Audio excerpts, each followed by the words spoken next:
Cheers, everybody. We are back for another edition of Bourbon on a Budget. It's review time. And as we told you guys on Tuesday, we're back with Sean again to review one of his group store picks. We are barrel picks, store picks, barrel picks. Well, I don't know, whatever. We're back again to review things, to taste whiskey. Well, at least these three guys are. I'm still fighting something. It's not the Rona, but well, it's the flu. I mean, it's unknowable. I thought the flu was gone. I thought when I was at we don't have to get into me too much, pause. But hopefully you guys are enjoying your Thursday. That's what pause means.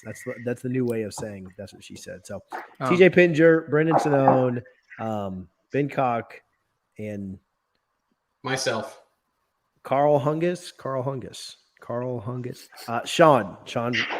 Sean Farrell, Sean Farrell.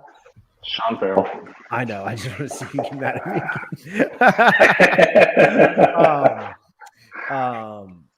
All right, Sean, you're the guest of honor. Tell us about, we talked about on Tuesday. Tell us about this Maker's Pick that these two lovely gentlemen and yourself will be reviewing. So, got the bottle right here. This is one of Maker's Mark's private selections. Our group, Southwest Florida Bourbon Society, did it in concert with Total Wine and More, the locations being in Fort Myers, Florida, as well as Estero, Florida. We had about 5 of our admin team combined with some of the store managers and some other members of Total Wine to make a selection. The stave profile we chose was 0 baked American puree, 1 seared French cuvee, 3 Maker's Mark 46, 4 roasted French Mendia, and 2 toasted French spice. It was bottled, I believe, in June 2021 with a proof of 110.1. Nice. The official name that we came up with was I Want S'more. I get it. No, I don't get it. I think so. It took a little bit of time to open back up, like when we first got it, and I think everyone agreed that it had that graham cracker, it had that chocolate, it had some marshmallow, so it just felt like a s'more. And once you start drinking it, you keep on wanting s'more. Oh, Sandlot action. I got a question for Sean. No, too bad. Just kidding. Go ahead, Brendan. So how do you guys go about picking the different staves, and what's the process like? You talked about previously what the selection is for different barrel picks, but specifically with Maker's Mark and all those different options and variables, how do you guys go about that? So this one was extremely unique, where they come in and they give you samples of them at the full 10 barrel staves for each. So you try the baked American puree, try that at full 10 and go down the line. So that way you're getting what essences they're essentially getting from however they make the staves. Then you get to just throw it out there, what kind of combination, see where it goes. You try to remove one and it'll taste completely different than anything that you had, even just the one that you had before it. You narrow it down. We probably did 5 or 6 combinations and just kept on coming back to this one. Funny enough is our second place one, which was slightly tweaked off this one, should also be coming to Total Wine, I think down in Estero in Naples. It probably should have been here a little bit ago, but that's just the nature of bourbon right now, is everything's extremely delayed. Of the 10, the samples that had the all 10 staves in it, what was like the most unique or one that stood out the most of those staves? So the roasted French Mendia had the crazy kind of chocolate behind it and almost like Cocoa Puffy kind of powdered sugar chocolate.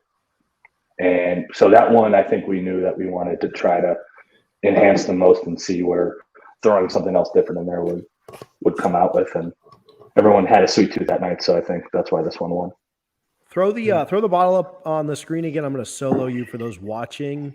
Again, the stave profile is 01342. I Want S'mores, Southwest Florida Bourbon Society, and it's a Total Wine down there, correct? Correct. So I know they still have a few bottles left at the Estero Total Wine. they completely sold out of Fort Myers. Cool. Well, good stuff. So Brendan, Ben, you guys have been nosing this a little bit. I want to hear, I know that Sean is our guest of honor, but he's the one that's had this the longest and picked this and everything else. So I do want to go with you guys first on each of the three categories we talk about. And then when we get into rating, maybe Sean has to go last every time. Sorry, Sean. So save the best for last. Cause he's biased. I want these guys to go first cause they're the ones that, I was going to say, Sean, 2, 4, 1, 1, a 10, 1, 2. Yeah. A 10. That's 4 for value. I got to pick the thing. All right. So talk to us about the nose, Ben. What are you getting? So, completely agree with Sean here that it's really chocolate forward. Off the initial, it's like all chocolate. It definitely, the nose has some spice to it. Like it definitely, nose is at 110 proof. One thing that I'm kind of picking up is I kind of was looking at almost like a chocolate gingerbread, kind of like with a level of spice to it. Like ginger has that really like sharp kind of heat on the nose, and so like I'm kind of like it's a chocolate gingerbread.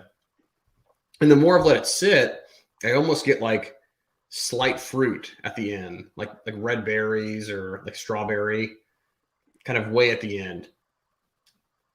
But the nose is great. There's a lot to kind of play with there as you nose it for a while. It is a really complex, interesting nose that continues to open up and evolve. Surprised to know when I poured this about an hour ago. And initially I was getting like a lot of red fruit that Ben mentioned, but it's really evolved. And before we started recording, Ben mentioned chocolate.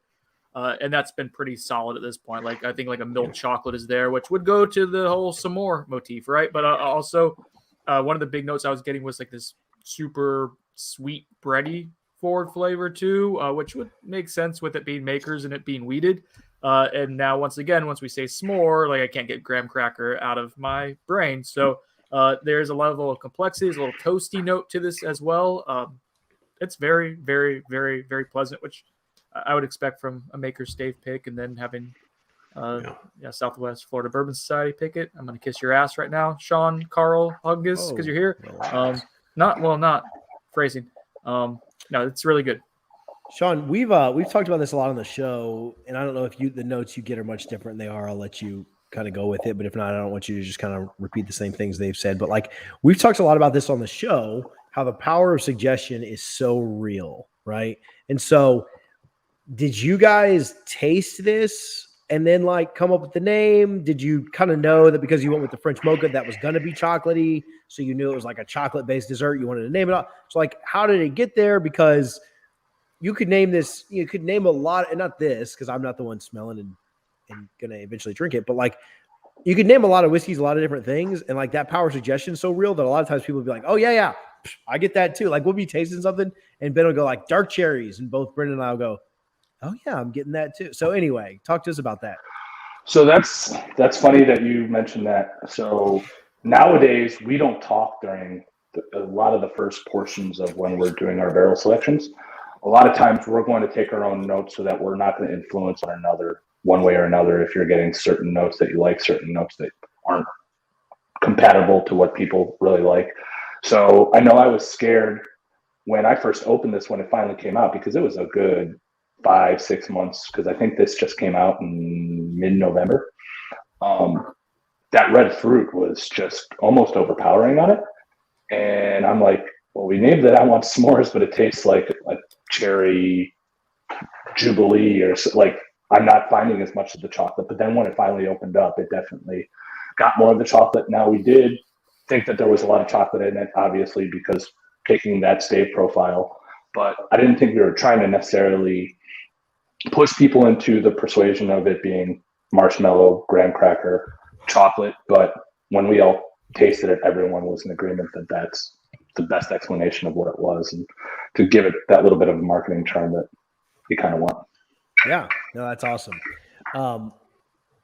I just bought a $200 stove. I'm sure you've seen it on like social media, but I just bought like a $200 stove the other, like a little wood fire stove, so that I could burn marshmallows and give them to my kids to make s'mores and stuff. So like and then it got back up to like 80 degrees every day in Florida. Like the week I bought that. So that was fantastic. But it was a good thought of an investment. But I'm excited to be able to try this. So anyway, I'll shut up. Brendan, what are you tasting here? Yeah, the weather changed just in time for us to do last week's cold weather Winter whiskeys. Yeah, fantastic. But one of the whiskeys that we discussed, I think it was Joe Dickadence that brought it up, was anything Makers finished or any of the stave finishes. We're kind of in agreement because you get that nice combination, almost regardless of what it is, regardless of what the staves are, of that sweet, bready, sugary notes, and then a little bit of toastiness as well. And that's what I really like on the flavor profile here, is that you get the sweet milk chocolate, you get a little bit of brown sugar, almost molasses as well, but then like kind of some hints of like spice as well. This is a spicier, I think, that I would have guessed for Makers, but it's in a pleasant way, a little minty. It's really good. I want to get into the finish, but the finish is awesome. I think the finish is my favorite part of this. I'll throw this to Ben though, but I'm enjoying the flavor of this quite a bit. Yeah, I would agree. I've been hard pressed to find a Maker's store pick that's like not good. You know, like they just put out such good products on their like stave profile like program. It's great. And so like getting in to a couple of them and just kind of seeing the diversity of profile that you can create with each of the staves is really nice. But I kind of agree with Brendan here that thank you. It drinks a little warm, but the finish is long enough to kind of support the spice on the taste. Mm-hmm. All right, go to finish then. Or do you have thoughts on the taste, Carl, down there? Carl Hungus. I'm just an expert, so. And humble. But so look at this dude's share doesn't squeak for like 10 minutes, and all of a sudden he's an expert. Oh yeah. Well, maybe. All right. So you guys know where Carl Hungus is from, right? No. Who's Carl Hungus? I thought it was just a made up name like Ben's. Big Lebowski. White Russian. Like we're losers. But so I agree. I think a couple drinks in, this thing like goes down like water. But definitely one of the first drinks of the day. It packs a little bit of a punch, but I think it's so complex and consistently changes where it's consistently interesting the more and more that you get into it. Yeah, definitely. The Kentucky hug on this is real, is legit. It's really good. So for the finish for me, guys, I'm gonna throw this out here. Mm-hmm. This is some. No, it's not weird. No, it's weird. No, it's not weird. It reminds me almost dead on, and this is a drink I love this time of year, of the Swiss Miss hot cocoa, the instant cocoa with a little bit of the marshmallows. Like that's the finish I get almost. Did Ben just say no? Yeah, I said no. I walked into Ben's house a week ago, and there was one of those Swiss Miss things like this big, like the Costco size. What? Yes. I believe that TJ walked into your house because he walks. That was not my all the house. time. Yes, many of them have like a Costco size, so don't say no to that. Okay. Yeah, you're saying no to this tasting like hot cocoa with marshmallow finish, or no to Swiss Miss because that's a lesser version. It's not a Ghirardelli. Swiss Miss is like just that's average. To me, this whiskey is so much more. They have one right now. It's so much more playful than playful. Yeah, this is a fun one to drink. You know, like it's so dynamic. Fun one to put in your mouth. Hey, I don't get it. Is. I think it's playful. It's like toasty and s'more one area, and then you kind of go back to it, and it's fruity and chocolatey another time. So I think it's fun to drink. Like it's a playful Maker's Mark. That's the best way to put it. It's whimsical. It's ever changing. It's come on. This is great. This is really good. You should be proud of it, Sean. This is so us. It's really good. Did you give thoughts on the finish, Ben? He said it wasn't like Swiss Miss. Yeah, Ben's dead to me. Finish is okay. I really enjoy the nose and palate the most. I think the nose is incredible. I really do. The nose is on point. All right, you guys ready to rate it? Yeah, it's on the nose. Okay, for those that are maybe just tuning in, or haven't watched or listened before, we do a scale of 10 points, 2 points for the nose, 4 for taste, 1 for finish, 1 for cohesiveness and complexity, and then 2 for value. If you're the normal everyday person, hey, Sean, I got a question for you. Yes, sir. When you're rating each of these categories, do you consider value in each rating, or do you just rate the whiskey based on the whiskey, and then when you get to the end, you give the value its category? So I think you take value into a lot of it, but I think value should be its own category. And because but with value, you have to take into part not just the final price point on it, but how easily you could potentially find it, or like you can send someone and it'll be there. Yeah. We try to consider a lot of things within value, the proof, the price, availability, like you mentioned. If it's a one-off, just kind of what all kind of goes into that. But yeah, I don't really think about the nose when I'm considering how cohesive it is. But I just like I don't think about. Stop attacking my reviewing process. I just wanted to know what Sean did. So it had nothing to do with you. Nothing to do with me. Ben, I value you as a friend, and so I want you to go first here. You get 2 points for nose. Yeah, I think the nose is great. I'm like between a 175 and a 2. Like it's really high up there. I'm probably gonna go 175. Like it's really, really good. Really good. I don't think I've rated what's up there from we'll talk about that at the end, but I think it's really high. Start looking. 175 for you has been Rare Breed Rye. Yeah, great. Vanilla Bomb. Oh, that's about it. There's not many for you. Yeah, this is really. Old I Forester love 1910. Yeah, I mean, I love Maker store picks. So Elijah Craig Toasted Barrel and Old Forester 1910. Elijah Craig Toasted Barrel, I get 175 too. Yeah, but those Toasted Barrel, Toasted Barrel noses are pretty, pretty good.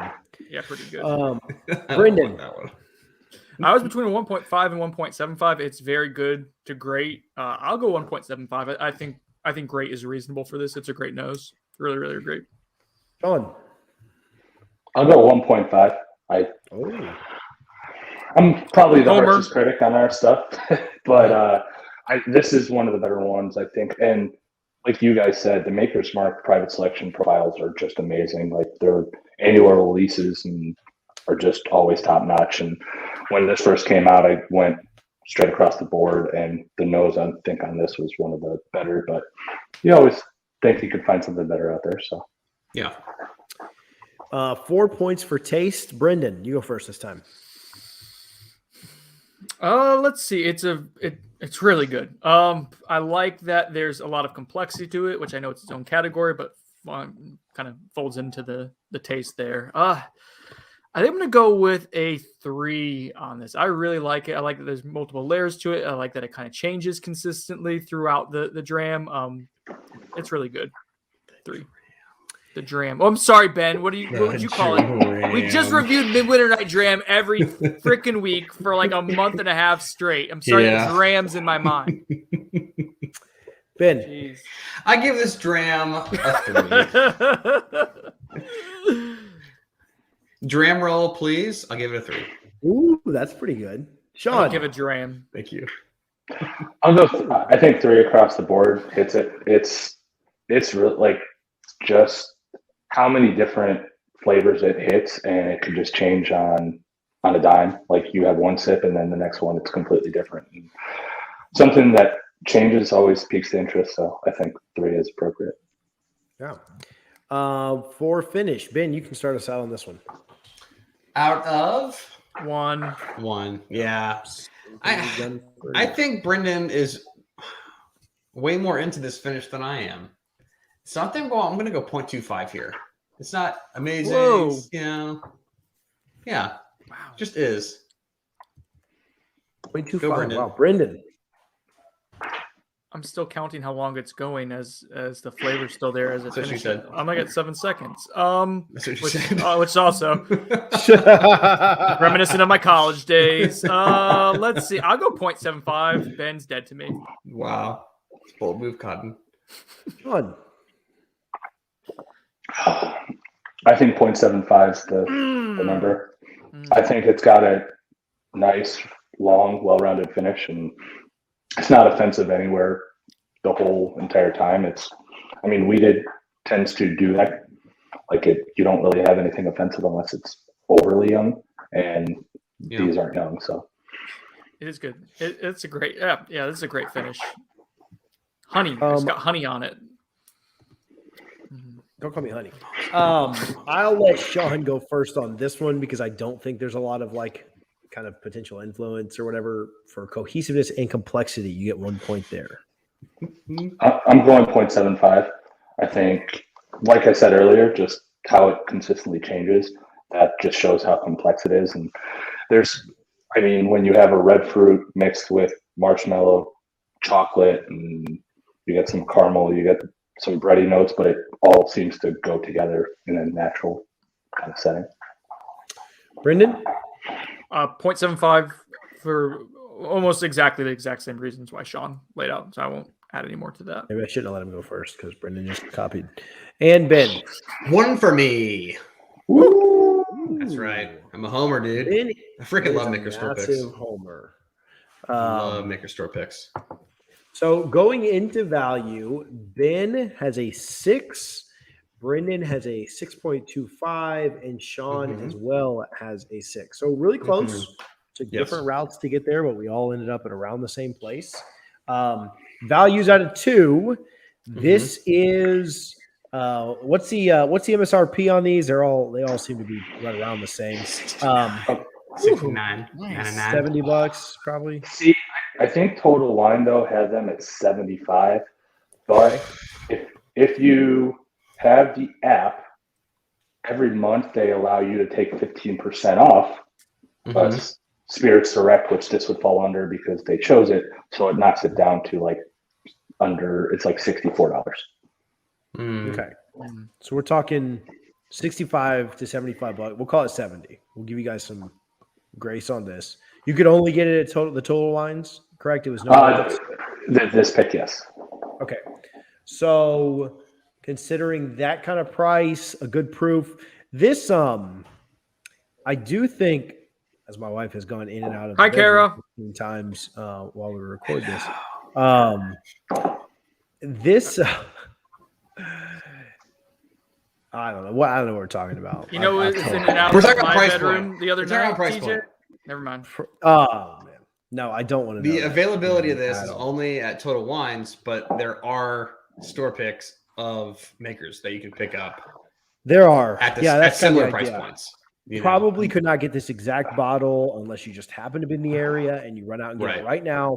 But you could probably get some pretty comparable store picks from. So the best part of this too is you can replicate the stave profile easily. You just take what was chosen and then another group. And when you do the picks, there's about 35 to 46 packs, which means there's like 250 bottles typically, which is somewhat of a calculated risk. Like you have to choose who you're going to drop that on. Like an independent liquor store, that might be a little bit more depending on your area. Yield, yeah. Right.